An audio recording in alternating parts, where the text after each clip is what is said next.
ఈరోజు అసెంబ్లీ సమావేశాల్లో మాజీ ముఖ్యమంత్రి జగన్మోహన్ రెడ్డి గారిని ఉద్దేశించి బాలకృష్ణ గారు ఏదైతే సైకో అనేసి మాట్లాడాడో దాని మీద వైసీపీ వాళ్ళంతా కూడా ప్రతి ఒక్కరూ స్పందిస్తున్నారు. కార్యకర్త నుంచి పెద్ద లీడర్ వరకు ప్రతి ఒక్కరూ ఖండిస్తున్నారు. తప్పు కాదు. అసెంబ్లీ వేదికగా ఒక మాజీ ముఖ్యమంత్రిని సైకో అనడం ఎంతవరకు సమంజసమో ఒకసారి ప్రజలు కూడా ఆలోచన చేయాలా. తెలుగుదేశం పార్టీ కూడా పునరాలోచన చేయవలసిన అవసరం కూడా ఉంది. అదేవిధంగా ఆ పదాన్ని బాలకృష్ణ గారు వెనక్కి తీసుకోవాల్సిన నెసెసరీ కూడా ఉంది. ఎందుకంటే ఒక విప్లవంలాగా, ఒక ఉద్యమంలాగా వైసీపీ వాళ్ళంతా కూడా సోషల్ మీడియా వేదికగా కానీ అదేవిధంగా నాయకులంతా కూడా ప్రెస్ మీట్ పెట్టి మాట్లాడుతున్నారు.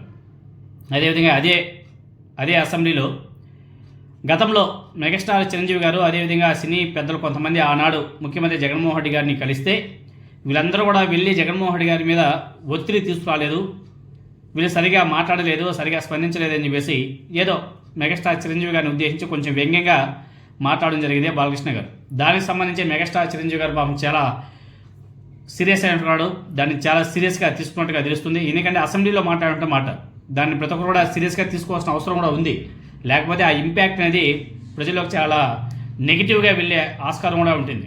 సో మెగాస్టార్ చిరంజీవి గారు ఎన్నో సంవత్సరాల తర్వాత ఒక పత్రికా ప్రకటన కూడా రిలీజ్ చేయడం కూడా జరిగింది. బాలకృష్ణ గారు మాట్లాడుతుంటే మాటల మీద ఆయన ఏమన్నాడో ఒకసారి ఆ లెటర్ మీరు పక్కనే కూడా చూసుకోవచ్చు. ఆయన ఏమన్నాడంటే సెప్టెంబర్ 25 జరిగినటువంటి ఆంధ్రప్రదేశ్ అసెంబ్లీ సమావేశంలో, అంటే ఈరోజు జరిగినటువంటి ఆంధ్రప్రదేశ్ అసెంబ్లీ సమావేశంలో గౌరవ శాసనసభ్యులు శ్రీ కామినేని శ్రీనివాస్ గారు మాట్లాడిన అంశం మీద గౌరవ శాసనసభ్యులు శ్రీ నందమూరి బాలకృష్ణ గారు స్పందిస్తూ మాట్లాడిన మాటలో నా పేరు ప్రస్తావనకు రావడం జరిగింది.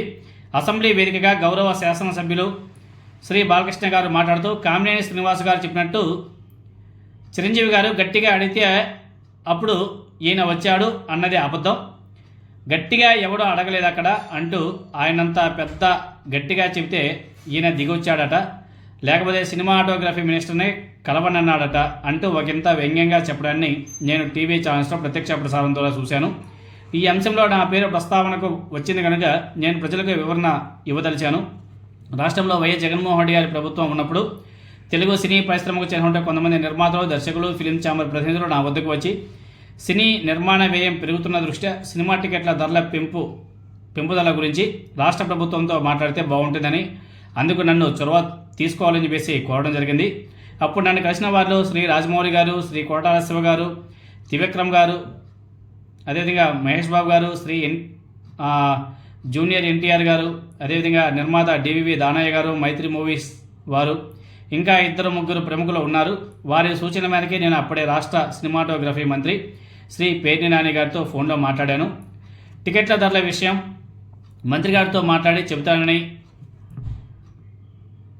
చెబుతానని ఆయన నాతో చెప్పాడు. ఆ తర్వాత ఓ రోజు మంత్రి గారు నాకు ఫోన్ చేసి ముఖ్యమంత్రి గారు ముందు మీతో 1-to-1 కలుస్తాననేసి చెప్పాడు, లంచ్కు రావాలని చెప్పారంటూ డేట్ ఇచ్చారు. ముఖ్యమంత్రి గారి ఆహ్వానం మేరకు నేను ఆయన నివాసానికి వెళ్ళాను. నన్ను వారు సాదరంగా ఆహ్వానించారు. లంచ్ చేస్తున్న సమయంలోనే నేను సినీ పరిశ్రమ ఇబ్బందుల్ని వారికి వివరించాను. ఇండస్ట్రీకి మీకు మధ్య గ్యాప్ ఉందని అందరూ అనుకుంటున్నారు, సమయం ఇస్తే అందరం కలిసి వస్తామని చెప్పేసి జగన్మోహన్ రెడ్డి గారికి తెలిపాను. కొన్ని రోజుల తర్వాత మంత్రి పేర్ని నాని గారు నాకు ఫోన్ చేసి కోవిడ్ 2వ దశ కొనసాగుతున్నందున 5 మాత్రమే వస్తే బాగుంటుందని చెప్పారు. నేనప్పుడు 10 మంది వస్తామని చెప్పేసి చెబితే సరేనని అన్నాడు. డేట్ ఫిక్స్ చేశారు. అప్పుడు నేను బాలకృష్ణ గారిని ఫోన్ ద్వారా సంప్రదించడానికి ప్రయత్నించాను. ఆయన అందుబాటులోకి రాలేదు. ఇది చాలా ఇంపార్టెంట్ పాయింట్.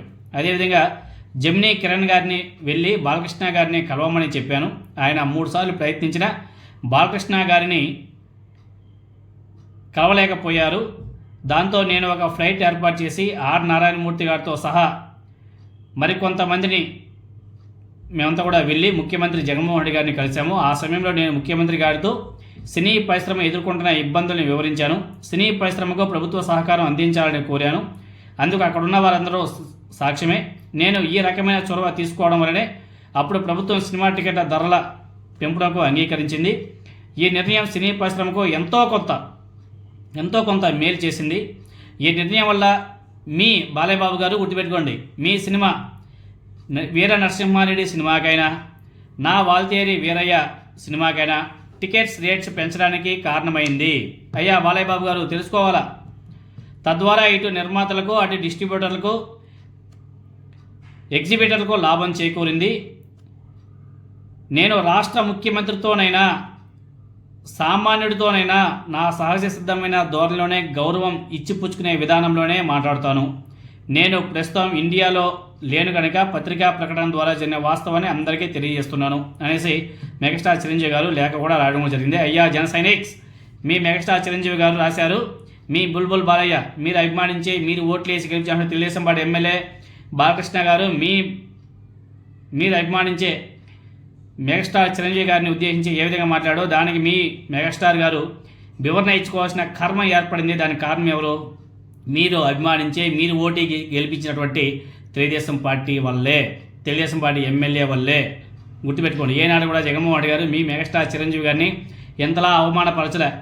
ఏనాడు కూడా వైఎస్ఆర్ కాంగ్రెస్ పార్టీ వాళ్ళు మెగాస్టార్ చిరంజీవి గారిని అవమానపరచలే. గౌరవంగా చూశారు, గౌరవంగానే మాట్లాడారు. చూడండి, మీరు ఓటు వేసి గెలిపించిన కూటమి ప్రభుత్వ ఎమ్మెల్యేలు ఏ విధంగా మీ మెగాస్టార్ చిరంజీవి గారిని ఉద్దేశించి ఏ విధంగా ఒక రకమైనటువంటి ప్రజల్లోకి ఒక నెగిటివ్ వెళ్ళేలా ఏ విధంగా ప్రయత్నాలు చేస్తున్నారో ఒకసారి ఆలోచన చేయవలసిన అవసరం కూడా ఉంది.